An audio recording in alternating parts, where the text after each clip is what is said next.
दोस्तों, हिंदी सीखो YouTube channel में आपका स्वागत है। आप बहुत सारी वैकेंसी आ रही है, सेकंड ग्रेड और फर्स्ट ग्रेड की वैकेंसी आ गई है। इसी सिलसिले से हम आपको पहले भक्ति काव्य की पूर्व पट्टिका के रूप में बताते हैं। भक्ति काल का प्रादुर्भाव कैसे हुआ, कौन सी परिस्थितियाँ थी जिससे भक्ति काल का प्रादुर्भाव होने में सहायक रही।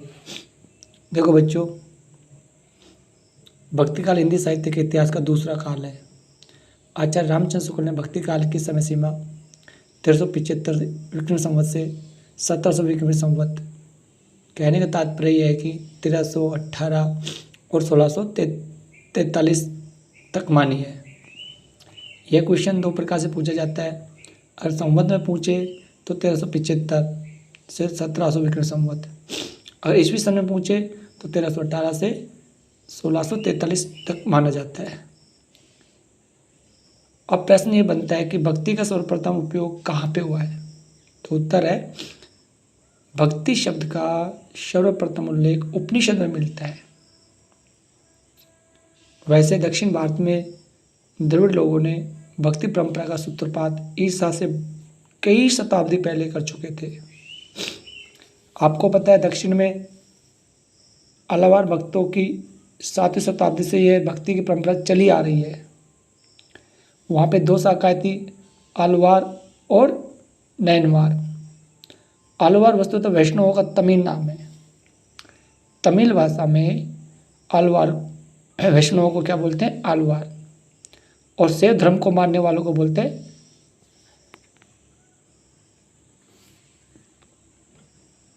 नैनमार।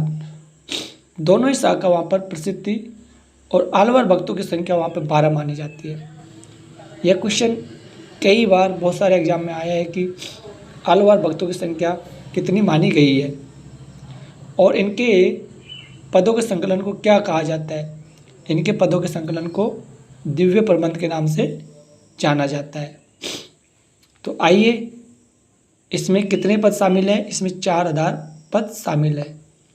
आपको ये भली बात ही जान गया कि भक्ति काल की शुरुआत कब हुई, इसका प्रयोग कहाँ किया गया, आलवार नैनवार कौन है, इनके दिव्य प्रबंध क्या है, आलवार भक्तों की संख्या कितनी है।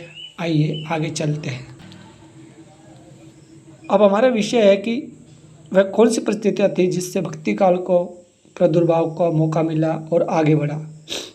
तो हमारे बहुत बड़े साहित्यकार हैं जिन्होंने हिंदी साहित्य का इतिहास लिखा और बहुत सारे इतिहास लिखने में उनको महारत हासिल। आचार्य रामचंद्र शुक्ल ने बोला है कि देश में मुसलमानों का राज्य प्रतिष्ठित हो जाने पर हिंदू जनता के हृदय में गौरव, गर्व और उत्साह के लिए वह अवकाश ना रह गया।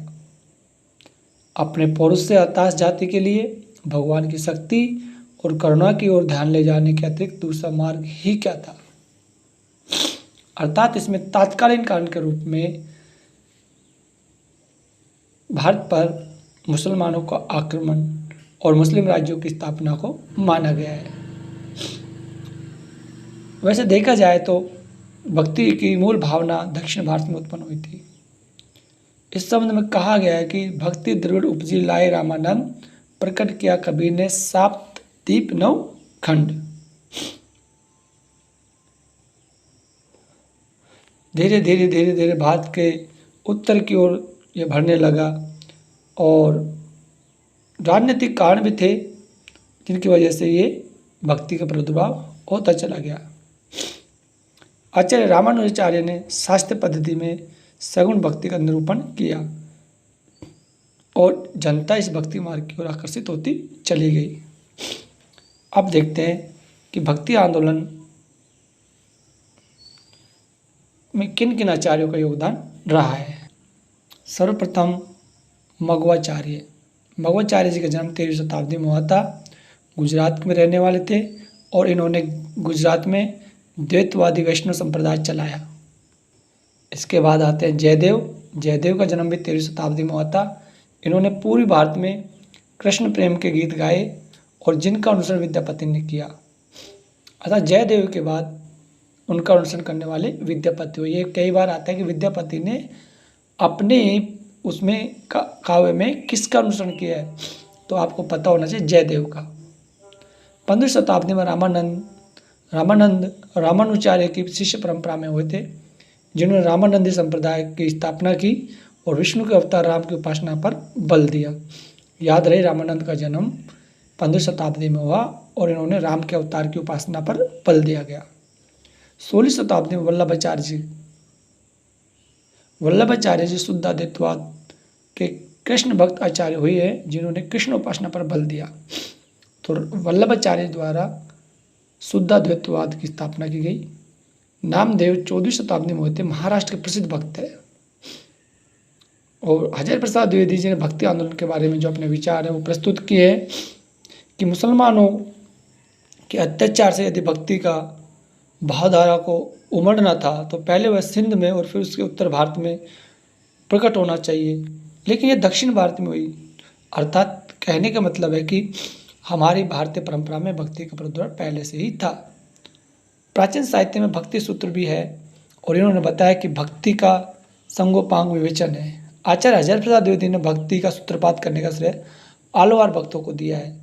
हम आलवार भक्तों के बारे में पढ़ी चुके हैं। ये आलवार नैनवार अलवार होते हैं वैष्णव, ठीक है।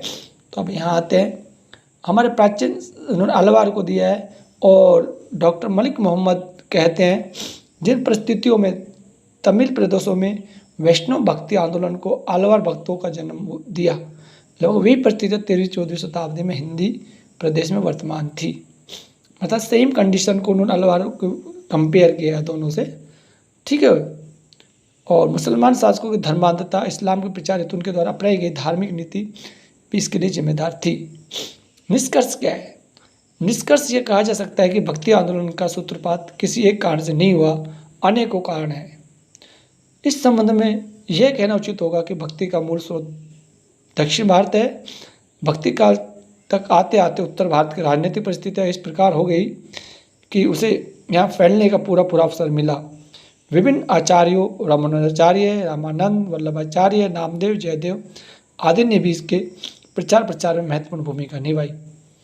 इस भक्ति साहित्य की पूर्व पीठिका को एक बार फिर से देख लेते हैं। देखिए, ये 1375 से 1700 उपनिषद में मिला। प्रथम आलवार नैनवार बोले 12 संख्या मानी जाती है।